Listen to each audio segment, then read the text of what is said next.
ಮೊನ್ನೆ ದಿನ ಗೌರವಾನ್ವಿತ ಸಂಸದರು ಯದುವೀರ್ ಒಡೆಯರ್ ಅವರು ಸಹ ಪ್ರಸ್ತಾಪ ಮಾಡಿದ್ದಾರೆ. KSDL ಮೈಸೂರು ಸ್ಯಾಂಡಲ್ ಸೋಪಿಗೆ 6,20,00,000 ಕೊಟ್ಟಿತ್ತು. ತಮನ್ನಾ ಭಾಟಿಯನ್ನ ಬಾಲಿವುಡ್ ನಟಿಯನ್ನ ತರಬೇಕು ಅಂತ ರಾಜ್ಯ ಸರ್ಕಾರ ತೀರ್ಮಾನ ಮಾಡಿದೆ. ಇದು ಬಹಳ ಗಂಭೀರವಾಗಿರ್ತಕ್ಕಂಥ ವಿಚಾರ. ಈ ನಾಡಿನ ನೆಲ, ಜಲ, ಭಾಷೆ, ಸಂಸ್ಕೃತಿ, ಪರಂಪರೆ ಇದನ್ನ ಉಳಿಸ್ಕೊಂಡು ಬೆಳೆಸ್ಕೊಂಡು ಹೋಗ್ತಾ ಇರ್ತಕ್ಕಂಥದ್ದು ರಾಜ್ಯದ ಒಂದು ಕರ್ತವ್ಯ. ಇವತ್ತು KSDL ಅಂತಕ್ಕಂಥ ಒಂದು ಸಂಸ್ಥೆ ಕಾಂಗ್ರೆಸ್ ಸರ್ಕಾರ ಹುಟ್ಟಾಕಿರ್ತಕ್ಕಂಥದ್ದಲ್ಲ. 1916ರಲ್ಲಿ ಅಂದಿನ ಮಹಾರಾಜರ ಕನಸಿನ ಕೂಸಿದು. ಅವರ ಒಂದು ದೂರದೃಷ್ಟಿತ್ವದಿಂದ ಸ್ಥಾಪನೆ ಆಗಿರ್ತಕ್ಕಂಥ ಈ ಸಂಸ್ಥೆ ಇವತ್ತು ಬ್ರ್ಯಾಂಡ್ ಅಂಬಾಸಿಡರ್ ಆಗಿ ರಾಜ್ಯದಲ್ಲಿ ಆ ರೀತಿ ಒಂದು ಉತ್ತಮ ನಟ ನಟಿ ಯಾರು ಸಿಗಲೇ ಇಲ್ವಾ?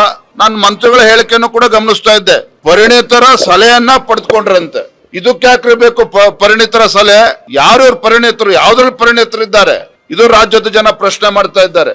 ಇಂಥ ಒಂದು ವಿಚಾರದಲ್ಲಿ ಈ ರೀತಿ ಹಗುರವಾಗಿ ಇವತ್ತೇನೋ ತೀರ್ಮಾನ ಮಾಡ್ತಕ್ಕಂಥದ್ದು ರಾಜ್ಯಕ್ಕೆ ಮಾಡ್ತಕ್ಕಂಥ ಅಪಮಾನ, ಇದು ಕನ್ನಡಿಗರಿಗೆ ಮಾಡ್ತಕ್ಕಂಥ ಅಪಮಾನ ಇದು.